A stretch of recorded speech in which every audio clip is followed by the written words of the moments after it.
نؤمن به ونتوكل عليه ونعوذ بالله من شرور أنفسنا ومن سيئات أعمالنا من يهده الله فلا مضل له ومن يضلل فلا هادي له ونشهد أن لا إله إلا الله وحده لا شريك له ونشهد أن سيدنا محمدا عبده ورسوله أما بعد أعوذ بالله من الشيطان الرجيم بسم الله الرحمن الرحيم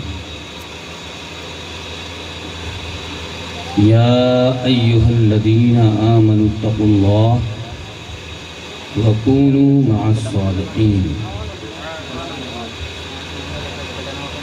صدق الله العظيم وصدق رسوله النبي الأمين المتين الكريم ونحن على ذلك لمن الشاهدين والشاكرين والحمد لله رب العالمين آمين.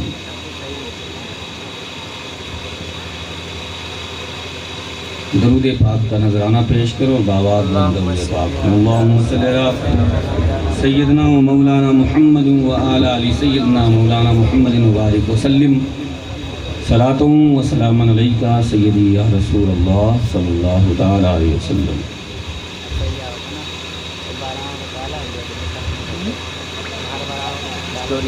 اتحاد کانفرنس میں آئے ہوئے تمامی سامعین اور حاضرین قابل مبارکباد ہیں کہ آپ نے اپنا قیمتی وقت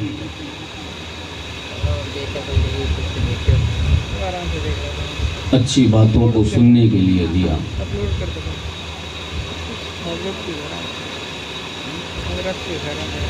ہمارے ڈائز پر استاذ القرآ حضرت حافظ قاری حبیب الرحمن صاحب قبلہ، استاذ الحفاظ حضرت حافظ قاری محمد شریف برکاتی صاحب،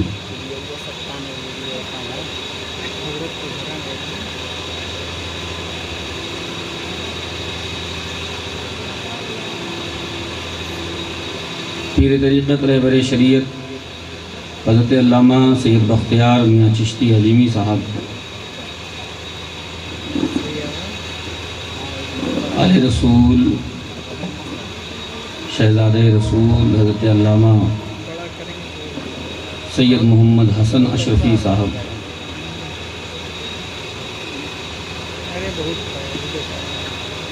نقیب اہل سنت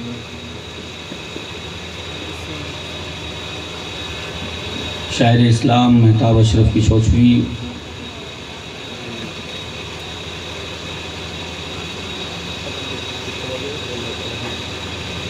نقیب ہردل عزیز جہانگیر عالم صاحب، دیگر تمامی حضرات موجود ہیں. بڑی لمبی فہرست ہے. میں مبارکباد پیش کروں گا بزم برکات حسین کمیٹی کو، جس نے بڑے دنوں کے بعد مجھے یہ موقع دیا کہ میں اسلام نگر میں آ کر اپنے جذبات و خیالات کا اظہار کروں. اور یقیناً آج میرے آنے کا مقصد صرف اور صرف قوم کے اختلاف کو ختم کرنا، اس کے انتشار کو ختم کرنا، اسے اتحاد کے پرچم کے سائے میں لانا،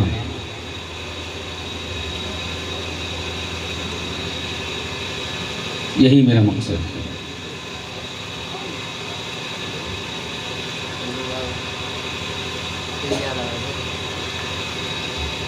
حاضرین جلسہ، میں نے جس آیت کریمہ کی تلاوت کی، اللہ رب العزت کا فرمان ہے، اے ایمان والو اللہ سے ڈرو اور سچوں کے ساتھ ہو جاؤ۔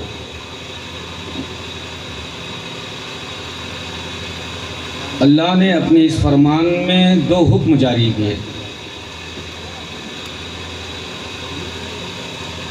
ایک تو ڈرنے کا حکم دیا کہ اللہ سے ڈرو، پھر کہا کہ ڈر کے ساتھ ساتھ سچوں کے ساتھ ہو جاؤ۔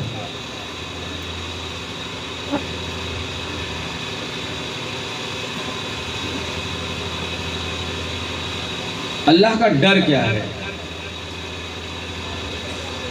اللہ کا خوف کیا ہے؟ تمام مثالیں موجود ہیں اللہ کے خوف کی، اللہ سے ڈر کی۔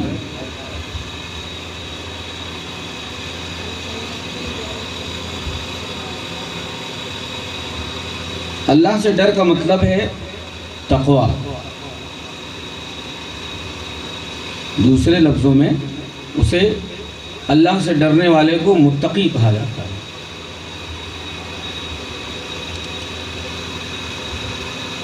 جو متقی ہوتا ہے یقیناً وہ اللہ سے ڈرنے والا ہوتا ہے۔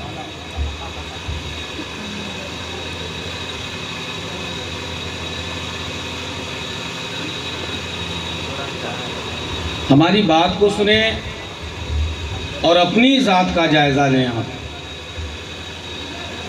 جتنے لوگ یہاں پر موجود ہیں، خواہ وہ مرد ہوں یا عورت، کسی بھی مسلک سے تعلق رکھتے ہوں، کسی کا نعرہ لگاتے ہوں، کسی کے پیچھے گھومتے ہوں، مجھے اس سے کوئی سروکار نہیں۔ میں سب کے لیے ہوں، سب میرے ہیں۔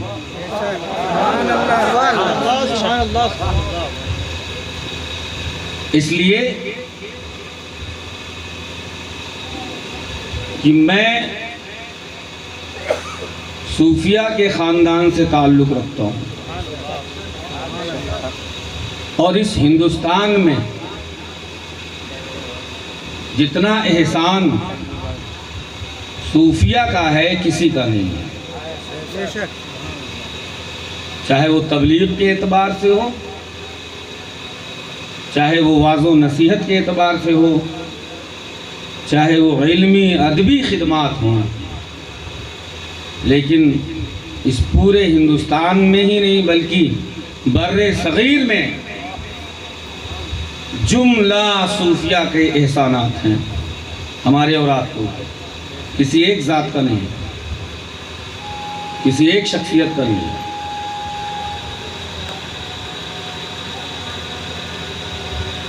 متحد ہو تو بدل ڈالو نظام گلشن۔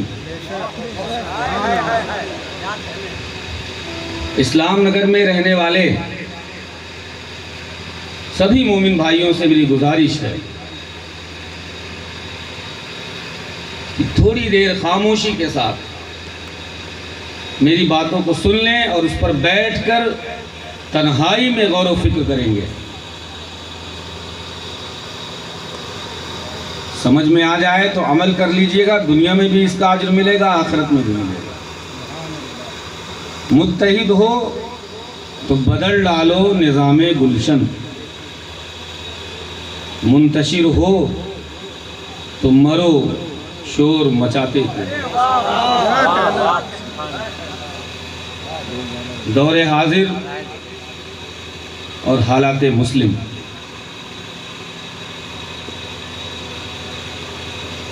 یہ بات تو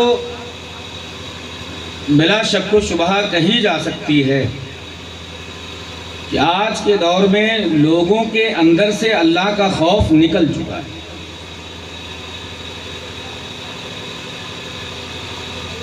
اللہ کا ڈر نکل چکا ہے۔ ہمیں معلوم ہی نہیں ہے کہ اللہ کہتے کس کو ہیں۔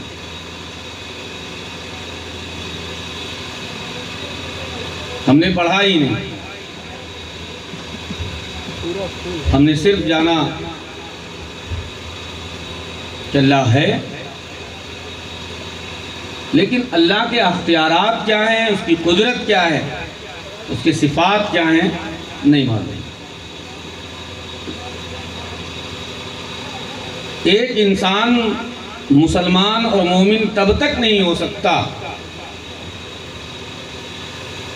جب تک وہ یہ نہ کہہ دے آمنتو باللہ و ملائکتہ و کتبہ و رسلہ والیوم الآخر والقدر خیرہ و شرہ من اللہ تعالی والبعث بعد الموت۔ اس کے ساتھ ساتھ اقرار باللسان و تصدیق بالقلب، زبان سے کہے اور دل سے یقین ہو کہ ہم ایمان لاتے ہیں اللہ پر اور اس کے فرشتوں پر اور اس کی کتابوں پر اور اس کے رسولوں پر اور آخرت کے دن پر اور اچھی بری تقدیر پر اور اللہ کے حکم سے مرنے کے بعد دوبارہ زندہ کیے جانے پر۔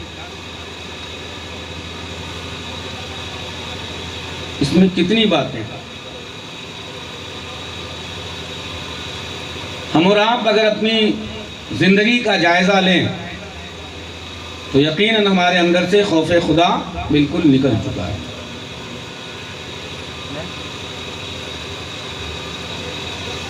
پورے معاشرے کا آپ جائزہ لیں، کوئی ایسا گاؤں نہیں بچا ہے جہاں پارٹی بندی نہ ہو، جہاں اختلاف نہ ہو، جہاں لوگ ایک دوسرے کو طنز نہ کرتے ہوں، تنقید کرتے ہوں، تانا دیتے ہوں، مذاق اڑایا جاتا ہے۔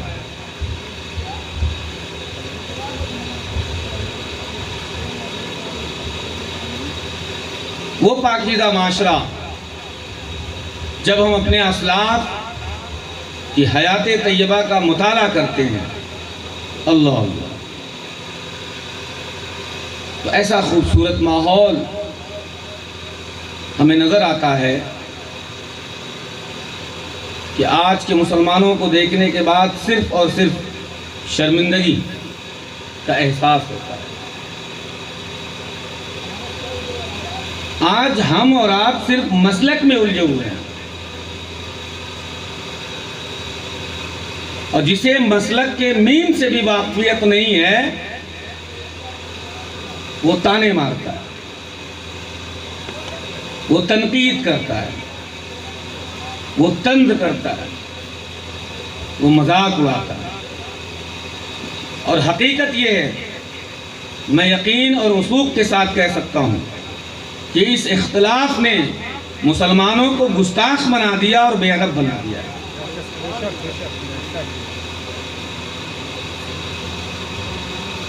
کہیں نہ کہیں سے ہم بزرگوں کی شان میں گستاخی کرتے نظر آتے ہیں۔ ہماری آپس کی لڑائی، ہماری نظریاتی لڑائی، خیالاتی لڑائی، اور اس کو ہم نے ایسا بنا دیا کہ ہر آدمی کسی نہ کسی بزرگ کی شان میں گستاخی کر رہا ہے اور بے ادبی کر رہا ہے۔ دنیا کہاں سے کہاں پہنچ رہی ہے اور ہم مسلک کھیل رہے ہیں بیٹھ کے۔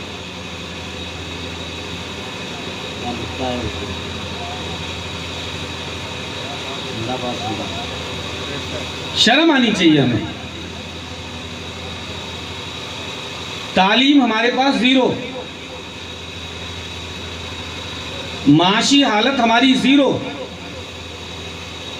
نہ بات کرنے کی تہذیب، نہ بڑوں کا ادب، نہ چھوٹوں پر شفقت، نہ ماں باپ کی تعظیم و تکریم، نہ ایک دوسرے سے ہمدردی، نہ خلوص، نہ محبت، نہ مروت، نہ بھائی چارہ، اور ہم صرف مسلک میں الجھے ہوئے ہیں۔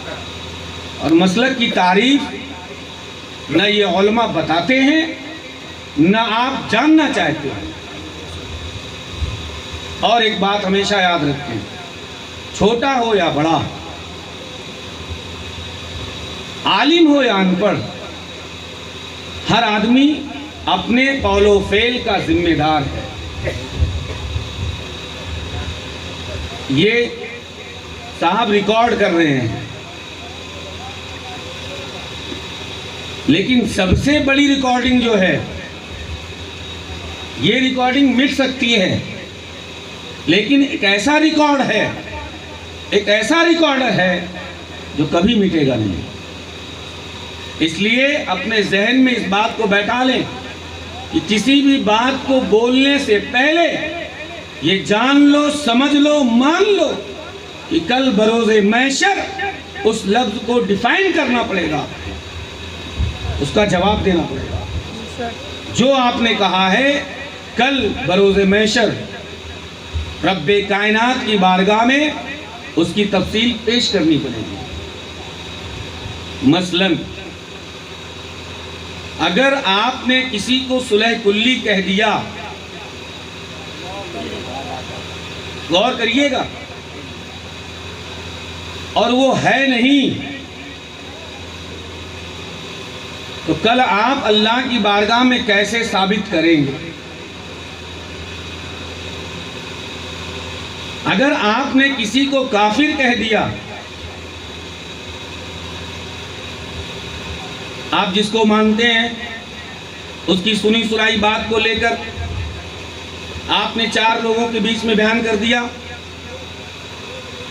اور کل بروز محشر آپ کس طریقے سے اس کو ثابت کر پائیں گے، یہ بتا دیتے ہیں۔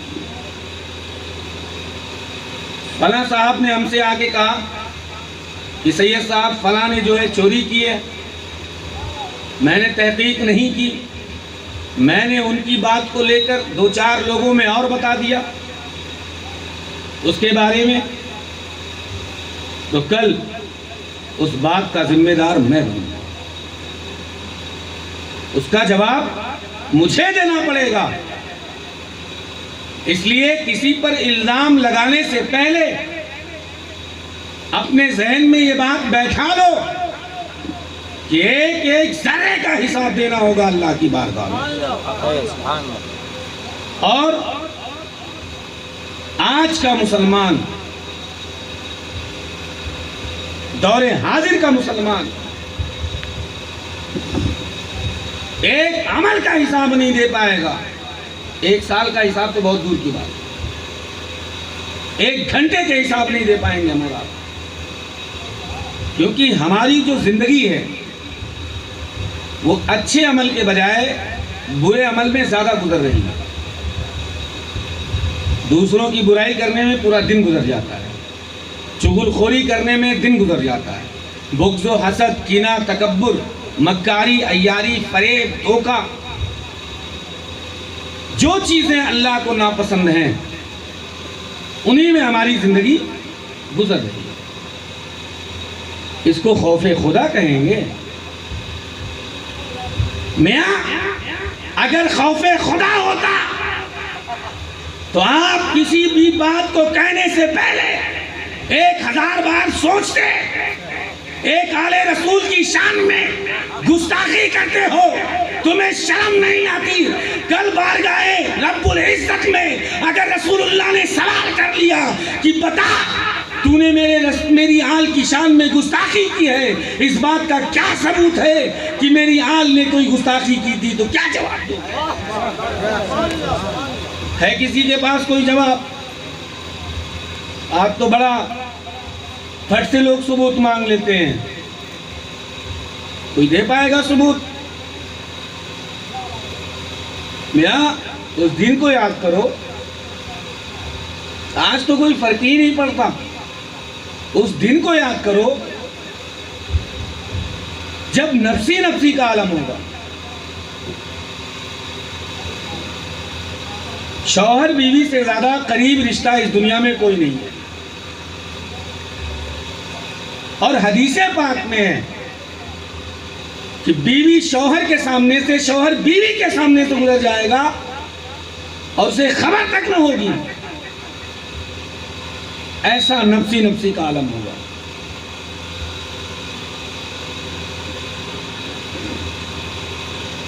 سورج سوا نیزے پہ ہوگا، لوگ اپنے اعمال میں پریشان ہوں گے، قیامت ہوگی، حشر برپا ہوگا۔ اگر آپ سے آج سوال کیا جائے کہ اسلام نگر میں جلسے میں بیٹھے ہوئے مسلمان، بتا تیرے پاس کیا تیاری ہے، اللہ کی بارگاہ میں کیا پیش کرو؟ وہ محبوب الہی تھے، وہ امیر خسرو تھے کہ نظام الدین اولیاء نے کہا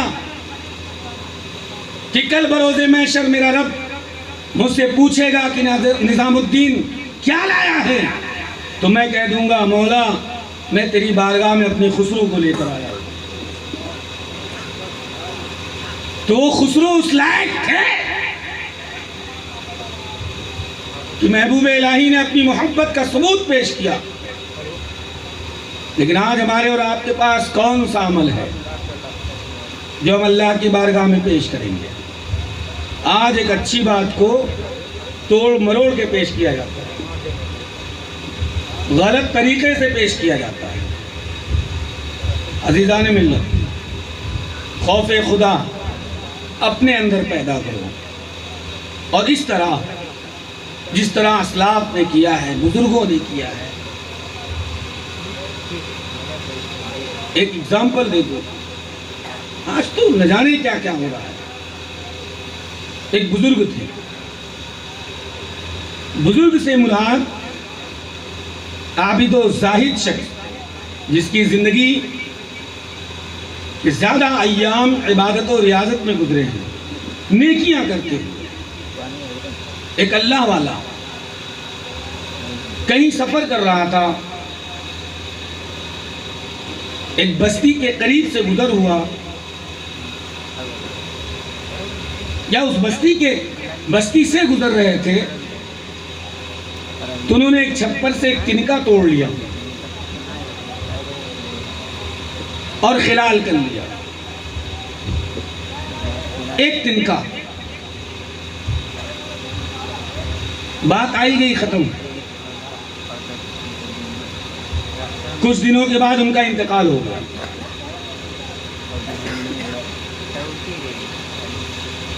حساب کتاب ہے۔ انہوں نے اپنے ایک دوست کو خواب میں بشارت دی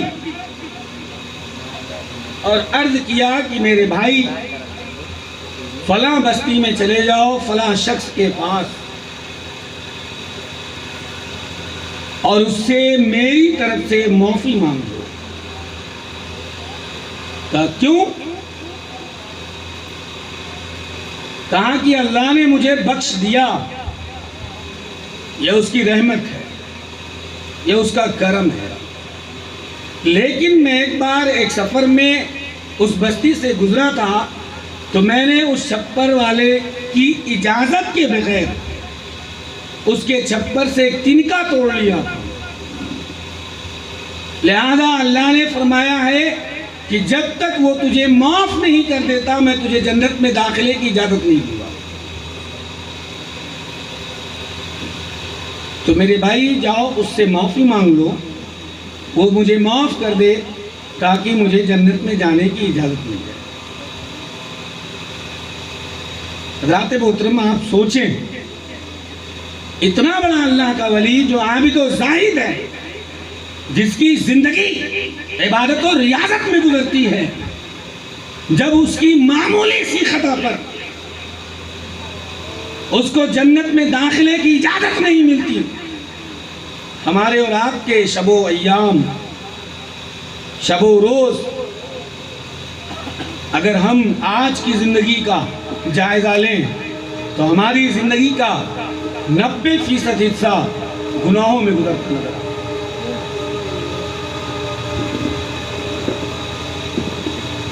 لوگوں کے دل کالے ہو گئے، ذہن گندا ہو گیا،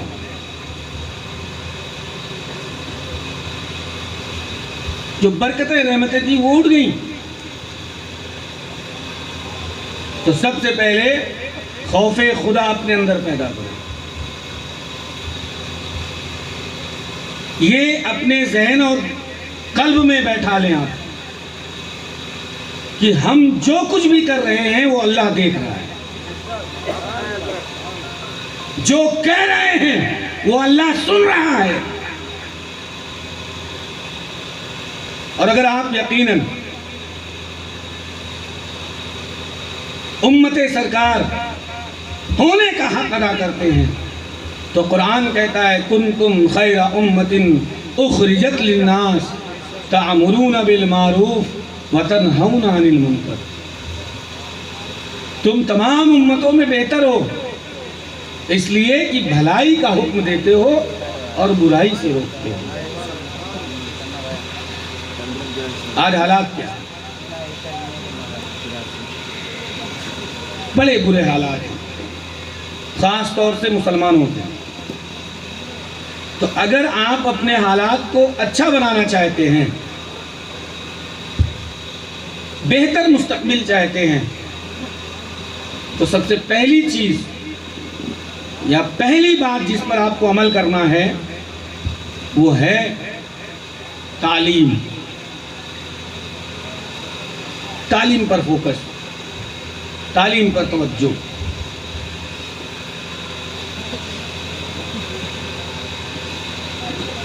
کتنے بڑے نافرمان ہیں اور آپ، اللہ کے نبی علیہ السلام کی بڑی مشہور و معروف حدیث ہے، طلب العلم فریضۃ علی کل مسلم و مسلمہ، ہر مسلمان مرد عورت پر علم دین حاصل کرنا فرض ہے۔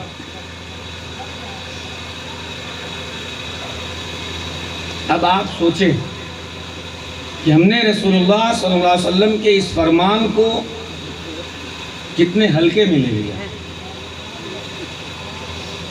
کتنا معمولی سمجھ لیا۔ اگر ہم نے اس حکم کو، اس فرمان کو سیریسلی لیا ہوتا تو آج ہماری قوم پڑھی لکھی قوم ہوتی، ہمارے یہاں جاہلوں کی تعداد کم ہوتی، پڑھے لکھوں کی تعداد زیادہ ہوتی۔ لیکن ہم نے اپنے نبی کے فرمان پر توجہ ہی نہیں دی، اور ہم کہاں پہنچ گئے؟ ان کو برا، ان کو برا۔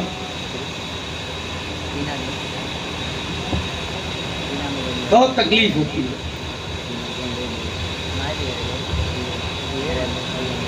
کن کن پہلوؤں پر توجہ دلائی جائے؟ خاص طور سے مسلم معاشرے کا حال بہت خراب ہو چکا ہے۔ اگر ہم اپنی زندگی پر غور و فکر کریں تو ہمارے جو معمولات ہیں، جو عمل ہیں، وہ اسلامی کم ہیں، غیر اسلامی زیادہ ہے۔ اسلامی کم ہے، غیر اسلامی زیادہ ہے۔ پیدائش سے لے کر موت تک ہم نے جو طریقہ اپنا لیا، جو عمل کر رہے ہیں ہم، اگر ہم بیٹھ جائیں تحقیق کرنے، غور و فکر کرنے، تو ہمیں پتہ چلے گا کہ یہ اسلام کا طریقہ تو ہے ہی نہیں ہے، اسلام نے تو یہ کہا ہی نہیں ہے۔ پھر ہم کیوں کر رہے ہیں؟ صرف اس لیے کہ دنیا پرستی ہمارے اندر سما چکی ہے، ہم دنیا دار ہیں۔ اور اللہ کے نبی نے فرمایا حب الدنیا راس کل خطیہ، دنیا کی محبت ساری برائیوں کی جڑ ہے۔ عزیزان محترم، زیادہ وقت نہیں لے کر تھوڑی سی اور بات، خوف خدا، خوف خدا پیدا کرے، آسان لفظوں میں ایک جملے میں بات پوری کر دوں کہ اللہ کے فرمان پر عمل پیرا ہو جائیں، اللہ نے جو کرنے کے لیے کہا اسے کریں، جس سے روک دیا اس سے رک جائیں۔ اللہ نے فرمایا وَاعْتَصِمُوا بِحَبْلِ اللَّهِ جَمِيعًا وَلَا تَفَرَّقُوا، اللہ کی رسی کو مضبوطی سے پکڑ لو اور آپس میں پھوٹ مت ڈالو، تفرقہ نہ پیدا کرو، اختلاف نہ کرو، لڑائی جھگڑے نہ کرو، اس لیے کہ لڑائی جھگڑا اختلاف نابرکتی کا سبب بنتا ہے۔ جہاں اختلاف ہوتا ہے وہاں اللہ کی رحمت نہیں ملتی، جہاں انتشار ہوتا ہے وہاں اللہ کی برکت نہیں آتی۔ تو آپس کے اختلافات کو ختم کریے، ایک دوسرے کے اوپر طنز کرنا بند کر دیجئے، ایک دوسرے کو الزام دینا بند کر دیجئے۔ ہم لوگوں نے بڑی تکلیفیں سہی ہیں، اس اختلاف نے تجربہ دیا ہے، وہ الفاظ میں بیان نہیں ہو سکتا۔ تو آپ اس اختلاف کے چکر میں اپنی زندگیاں نہ برباد کریں، آپ اپنے آنے والی نسلوں کو اچھی تعلیم دیں، محنت کریں۔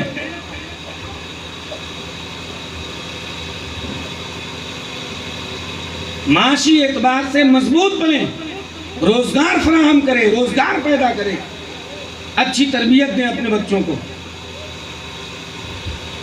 اختلاف سے بچیں۔ اور دوسری بات، سچوں کے ساتھ ہو جائیں۔ تو اس پورے روئے زمین پر انبیاء کے بعد اگر کوئی مقدس ترین ہستی ہے یا سچی جماعت ہے تو اہل بیت رسول اللہ کی جماعت، آل رسول کی جماعت ہے۔ اور آج رونا آتا ہے، اس اختلاف نے نہ جانے کتنے لوگوں کو گنہگار بنایا ہے کہ وہ آل رسول کی شان میں گستاخی کر جاتے ہیں، آل رسول کے خلاف بول جاتے ہیں۔ انہیں ذرہ برابر احساس نہیں ہے کہ کل کیا منہ دکھاؤ گے میدان معاشر میں۔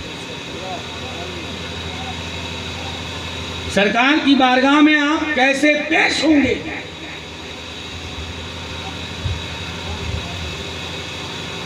کسی کے پوتے کو آپ گالی دیں تو اس کے دادا سے آپ نظر ملا پائیں گے؟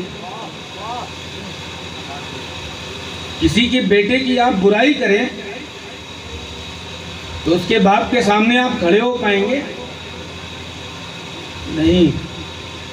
تو اگر کل بروز محشر سرخروئی چاہتے ہو، عزت چاہتے ہو، کامیابی چاہتے ہو، تو آل رسول کی شان میں نازیبہ کلمات کہنا بند کر دو، ورنہ تمہاری دنیا بھی تباہ ہو جائے گی، تمہاری آخرت بھی تباہ ہو جائے گی۔ تکبیر، تکبیر، نعرہ رسالت، نعرہ حیدری، عظمت اہل بیت، شہزادہ حضور صفی ملت، عظمت آل رسول، نعرہ تکبیر، نعرہ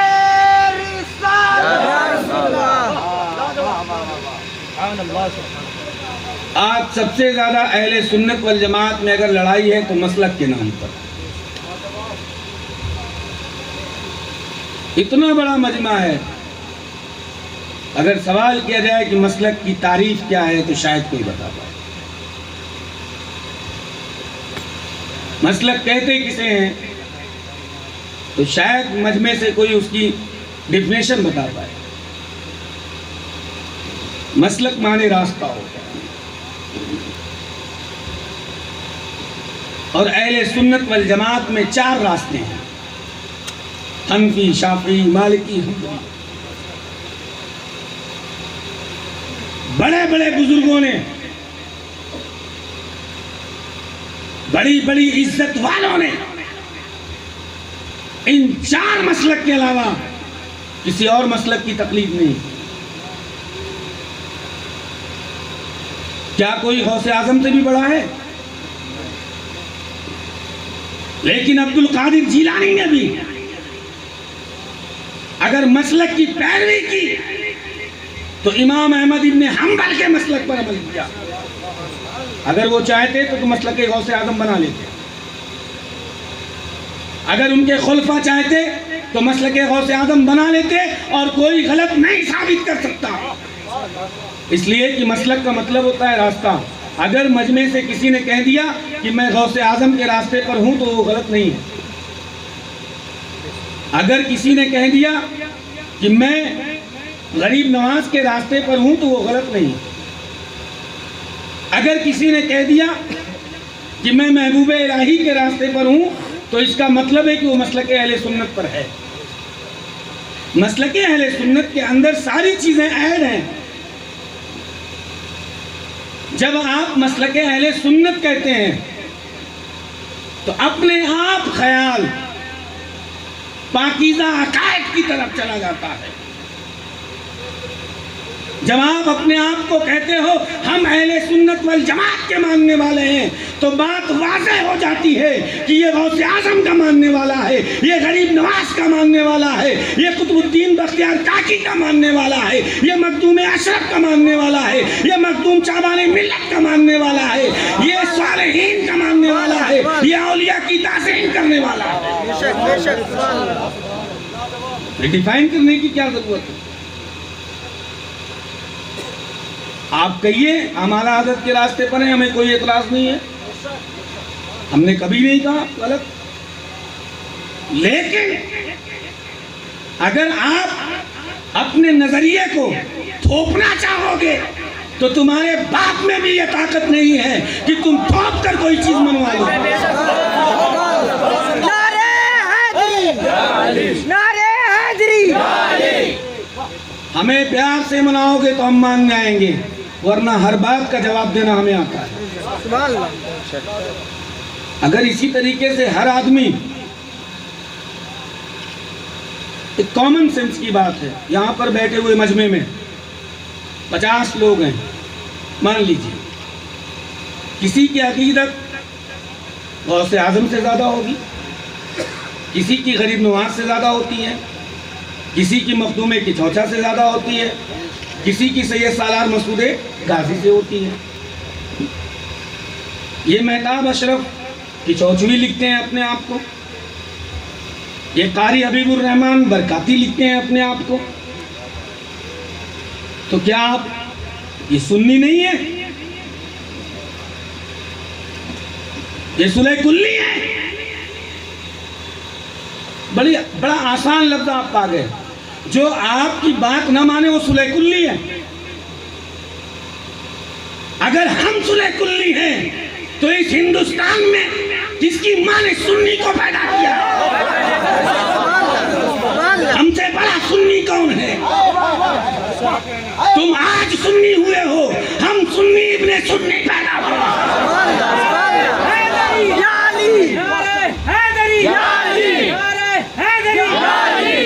آج بڑا آسان طلب پا گیا، کوئی انسان محبت، بھائی چارے، اخوت کے ساتھ زندگی گزار رہا ہے، خاموشی کے ساتھ سب کو گلے لگا رہا ہے، سب سے پیار کر رہا ہے، اخلاص خلوص کے ساتھ زندگی بسر کر رہا ہے، اس کی عزت ظاہر سی بات ہے۔ Presentation must in your life, آپ کا کردار آپ کی زندگی میں اہمیت رکھتا ہے، تو آپ اگر اچھا کردار پیش کر رہے ہو تو آپ کے ماننے والے بھی بڑھ جائیں گے، ظاہر سی بات۔ آپ کا کردار ہی دیکھ کے تو لوگ آپ کو مانتے ہیں، کہ آپ کی خوبصورتی دیکھ کر لوگ آپ کو مانتے ہیں، نہیں، کردار۔ ایک مفتی صاحب نے مغار میں بہت پہلے میں نے ایک تقریر کی بغرض اصلاح امت اور ملت کے لیے، ابھی کمال احمد علیمی صاحب قبلہ نے سیدنا امام حسن کا واقعہ پیش کیا کہ انہوں نے امت کے لیے قربانی دے دی، کہ جب معاویہ بن سفیان نے خلافت مانگی تو آپ نے خاموشی کے ساتھ اسے دے دی۔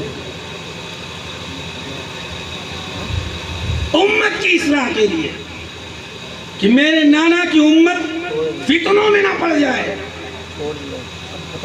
میں نے تقریر کیا, میں نے کہا یہ چائے اور پان کی دکان پر بیٹھ کر جو لوگ بزرگوں کا مقام اور مرتبہ تعین کرتے ہیں, مطلب چھوٹا بڑا کرتے ہیں, یہ ان سے چھوٹے ہیں, یہ ان سے بڑے ہیں, یہ بڑے ہیں, یہ چھوٹے ہیں, صحابہ اکرام کے تعلق سے سیدنا ابو بکر صدیق, سیدنا عمر فاروق, سیدنا عثمان غنی, سیدنا مولا علی مشکل کشا. اب آپ بتائیں گے کون بڑا اور چھوٹا ہے؟ اللہ کے نبی علیہ السلام نے ابو بکر صدیق کا مقام و مرتبہ بتایا, ان کی فضیلت بتائی, عمر فاروق کی فضیلت بتائی, ان کا مقام و مرتبہ بتایا, عثمان غنی کی فضیلت بتائی, ان کا مقام و مرتبہ بتایا, مولا علی کی فضیلت بتائی, ان کا مقام و مرتبہ بتایا. لیکن پوری تاریخ اسلام میں کسی ماں نے پیدا نہیں کیا ہے جو یہ ثابت کر دے کہ رسول اللہ نے کبھی یہ کہا ہو کہ عمر تم عثمان سے بڑے ہو, عثمان تم علی سے بڑے ہو, ابو بکر تم عمر سے بڑے ہو, عمر تم ابو بکر سے چھوٹے ہو. چھوٹا بڑا نہیں کیا ہے, مقام بتا دیا.